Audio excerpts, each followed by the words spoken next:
Good morning, Bande Matram. Welcome all of you. The topic here we have chosen for discussion is on our consciousness is the one divine consciousness in two. Our consciousness is the one divine consciousness in two. Sri Aurobindo and Mother. So it is a beautiful thing. Initially we have seen Mother's path and our my path is same and one. Here also in the equivalent way we can find mother's consciousness and mine are the same. There is no difference in it. And what is that consciousness? Not only the same, so that if somebody can claim mine and my we are the couple, husband wife, our style of working, our path of living, everything is same. It is not like this. Here and the emanation of the Supreme and the mother, the Aditi, here in the dual supramental avatar you can see. So, Sri Aurobindo quotes on the mother in a very beautiful way. The mother's consciousness and mine are the same. Same means what? The one divine consciousness in two. The one divine consciousness in two. Why two? Sri Aurobindo clarified in Savitri. There are two, you can see two, like the example you can take Brahma, Maya, Ishvara Shakti, Purusha Prakriti, Shiva Shakti, and he and she. You have seen. Like this, here you can find the mother and the Sri Aurobindo in two. So, in two, the same divine consciousness. But actually, Sri Aurobindo tries to explain you are finding two, but truly they are one. We are one.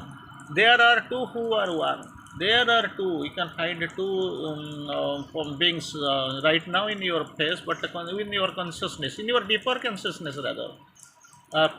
You can feel one consciousness that is the two who are one and play in many worlds. In one world we are confined. This is the world. Science has gone so far to this world. It is confined. This in this world, it is a dangerous world, striving world, fallen world, egoistic world, world of falsehood. So many ways we can. It is a dangerous world. So many ways you have seen. But this is the only world we speak of, we live, there is no other goal. It's up to this one only science has covered, been covered so far up to this world. But still in the course, play in many worlds we can count. Many means it is a relative terms, and you can find there Lila. There are two, really, again, still in the course, there are two who are one, really one. Are the mights and rights in things, in all things, behind all things, at the root of everything. You can find there are two who, mights and rights, two things, mights and rights in things. Again, Sri Aurobindo goes forward and explains, there are two who are one, वास्तविक वो दोनों लेकिन एक ही है. And the secrets of all power, entire जो power है इसका secret हुई है तथ्य है जिसका अंदर वो there are two, really वास्तविक वो one, secrets of all power within there. So Sri Aurobindo here explains the mother's consciousness and mine are same, the one divine consciousness in two, because this was necessary. Already it was necessary for earthly evolution, earthly consciousness to accept. In other words, Sri Aurobindo has explained clearly. A world's desire compelled her mortal birth. Compelled. The Sri Aurobindo has categorically used the term compelled. बाध्य किया. जबरन आने के लिए हमको you were compelled to take the mortal birth. आएंगे हमारा साथ खेलेंगे. She has to come down, do the लीला, मानवीय लीला, like a human being. She has to play with us. She has to move with us. She has to speed with us. So she like this. And for their play, it was necessary for the play. लीला के लिए जरूरी था. So it was necessary for the play. Nothing can be done without her knowledge and force. Nothing means you don't know. Buying vegetables, preparing your food, and going for morning walk. It is not the thing he is explaining. About the perfection, transformation, about the supramentalization, about the supramental descent, whatever you think that is the purpose and the yoga, aim of yoga, Nothing, these are things. The things, nothing can be done without her knowledge and the force. Her knowledge that will relume, her force that will activate, accomplish. Without her, consciousness, without her consciousness, without her force, without her knowledge, nothing can be done. Because she is the authority. In other words, Sri Aurobindo has explained, new creation and transformation is the work of the mother. That's what she has come to accomplish. And if anybody really feels her consciousness, really feels her consciousness, that is what he would know that I am there behind it. अगर आप थोड़ा optimist है, you are little bit optimist. Naturally, in sadhana, someone who is the sadhakas must be voluntary optimist. If they are optimists, they can be able to see, they can find behind the mother's work and the consciousness and the force and the knowledge. I am here, I am standing there. पुरुष and प्रकृति का concept आपने देख पढ़ा होगा. You must have read the concept of nature and पुरुष and prakriti. Divine has created, the Purusha has created everything, but he has handed over the execution part. It is in the hand of prakriti. But behind all, Prakriti executes everything, takes care, does everything. But you can find the presence of the Purusha guiding. Is actually capitalizing everything is being formulated and done by the divine. There is no doubt of it. So you can find he should know that I am there behind it, and he feels, if he feels me, it is the same with hers. If you can find the style and working process and the procedure, you can find mother is there. If you are able to see and judge, analyze the mother style and the type of work how she is doing, then definitely we can find the presence of the Lord, our Master, behind everything. So, Sri Aurobindo quotes, the whom I adore as the mother is the divine conscious force. This mother, you can know, somebody can be able to know, because outwardly, superficially, we are little bit attached. Our eyes are fixed to a long, superficial line. We can't penetrate into deep into inside, so we can be able to know and judge Mother and Sri Aurobindo. Somebody is asking, sir, I want to write your biography. Mother sharing the course. What you know about my inner life? You have come forward to write my biography. It is at all expected. You, nor nobody, even nobody knows my inner life. So how can they sketch the biography? It is very vague term. Very interesting. Sri Aurobindo answers like this. Mother is the one whom we adore is the mother is the divine conscious force and dominates all existence. Not only this type of existence. She is eternal, no doubt of it. Was a predominating, now itself presiding, and the future she will be the overall in charge. She will be the authority. So dominates all existence, one and yet so many sided, not a single way you can imagine. So many sided that to follow her movement is impossible. To follow her movement is impossible for the quickest mind. Not only the ordinary consciousness, ordinary mind he is telling of, even for the quickest mind and for the first and the most vast intelligence, quickest mind, first and the most vast intelligence, the mother is the consciousness and force of the Supreme. You want to know? Yes. Then you know, mother is the consciousness and force of the Supreme, and far above all she creates. You can find here she is working with you, she is talking to you, she is moving with you, she is playing with you. But actually, you can, truly speaking, the truest of the truth is very clear. Fundamentally, you can find works or style where she actually far above all she creates, that your imagination can't go, your mind can't conceive, you can't understand within your limited mind. And Sri Aurobindo again quotes, Mother's consciousness is the divine consciousness.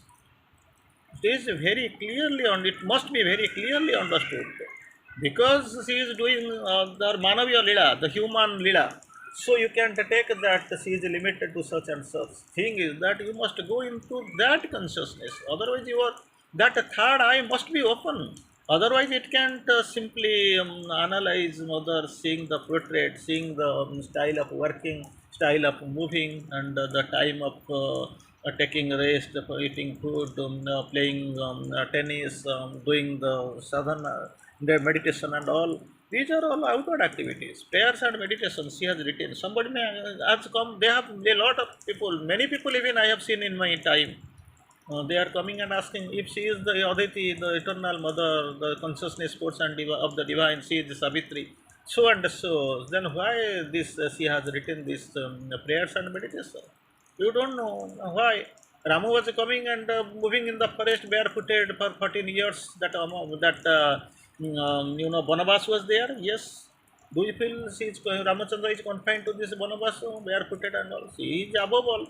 You can't judge the style of working in your very limited, confined mentality, mind. It is very much too much limited. You can't do all these things.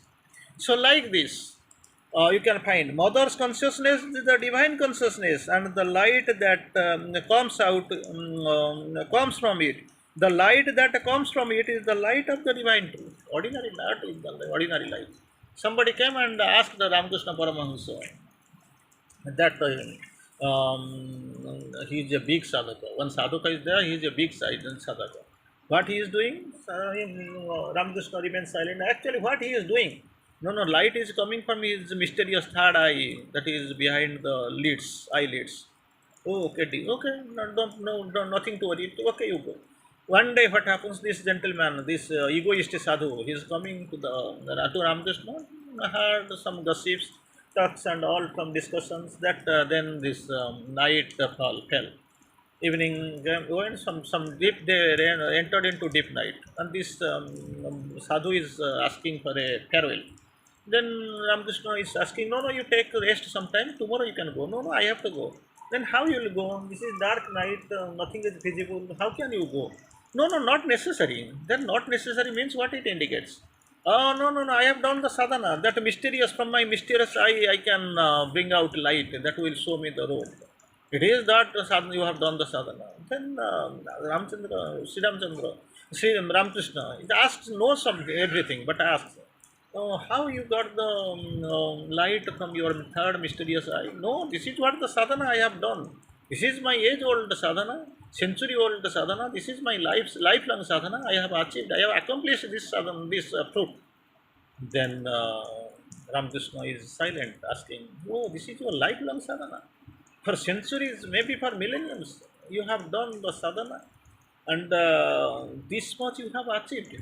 This sadhu is little bit upset. What this much? Ramakrishna is asking, explaining. Oh, this is only, suppose from here to your ashram, if I can use some kerosene with amount of 2 paisa, that time actually 2 paisa was a great paisa. 2 paisa kerosene, then it is enough to reach your ashram. Only your lifelong achievement is the equivalent to 2 paisa only. Only some kerosene's value. This man, sadhu, that ego was there on flooding like anything. Immediately he got drowned. Okay, whatever Ramakrishna is saying is right. So you must analyze. Your eyes must be open. So the light of the divine truth, the light that comes from it, it is the light of the divine truth. One who receives and accepts, one who receives and accepts and lives in the mother's light. That light, it is coming from the divine truth. And the one who receives, accepts, and lives. Three things Sri Aurobindo has quoted. Receives first. Second, accept, not only receive, accepts. And in the final round, what happens, and lives in the mother's light, will begin to see the truth on all the planes, not only in the physical plane where you are living. In all the planes, you will be able to see the truth, because this light is the light of the truth. It is from divine, it is emerging, it is coming forward. And this is the mother's consciousness. Mother's, everything mother's. Mother's consciousness is the divine consciousness, and the light comes from it, from the divine consciousness, is the divine truth. And one, not for all, still in the quoting, or for one who receives, hopes, accepts, and lives, receives, accepts, and lives in the mother's light, will begin to see the truth, begin to see the truth. Maybe It may take some time, or immediately you can accomplish it, accept it. You can live in that light, provided it depends upon your elevation of consciousness, in which consciousness you are living. We will begin to see the truth in all the planes, not only in here, all the planes, the mental, vital, and the physical. There itself you can see the light, and it is the light of the divine truth. So, the world is God fulfilled in outwardness. The God is light. Where is God? There is light. So where is the presence of darkness? You can see. If you are able to see the mother, you can see the truth. You can see the light. And this light, this power is the divine light and the divine truth. Here you must be conscious. You must be well aware. You must know.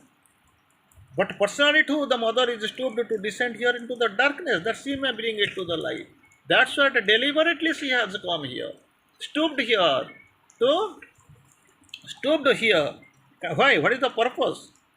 Stooped to descend here into the darkness. Deliberately she has come, that she may lead it to the light. Into the falsehood and error, that she may convert it to the truth. Into this death, that she may turn it to godlike life. Into its world pain and its obstinate sorrow and suffering, that she may end it in the transforming ananda. For that actually for that actually she has come. Initially, the yogis, great yogis, we are chanting Asotma Sadgamaya Tamosoma Jyotirkamaya Mrutyurma Amrutam Gamaya. Here it has been activated. It has been accomplished. Things that were promised are fulfilled. Sri Aurobindo quotes, the mother had to stoop to descend here into the darkness. Why? Darkness must go to lead to the light. Darkness, Tamosoma Jyotirgamaya, into the light. Into falsehood and error, to convert it into truth. Asotma Sadgamaya. Mrutyurma Amrutam Gamaya, death into turn it to godlike light, and the world pain, suffering, obstinate sorrow and suffering. She has to end them with a transforming ecstasy of a sublime ananda. This is what the purpose of the mother's incarnation you can know. For that actually mother has come, and her consciousness and Sri Aurobindo's consciousness one, same. It is divine consciousness, and the purpose of mother's incarnation is to bring the light, bring the force for the transformation. That is what Asotma Satgamaya Tamosama Jyotirgamaya Mrityurma Amrutam Gamaya. But nobody knew how to do. And mother told, I have come here to transform. I have come here. And it is not a hope but a certitude. We are doing it of our own to transform the entire world into its into a phase, into the formality, into the potentiality of permanent transformation. It will be there. Asotma Sadgamaya, that is done. Now, Tamosoma Jyotirgamaya, for that I am here. Mrityurma Amrutam Gamaya, I am planning. It is already accomplished, established. And sorrow and suffering, it must be transformed to the eternal life, light. That's why I am here. I am here. This is the purpose of my incarnation. Time to stop here. Vande Matram. Thank you. Vande Matram. Dhanyavad.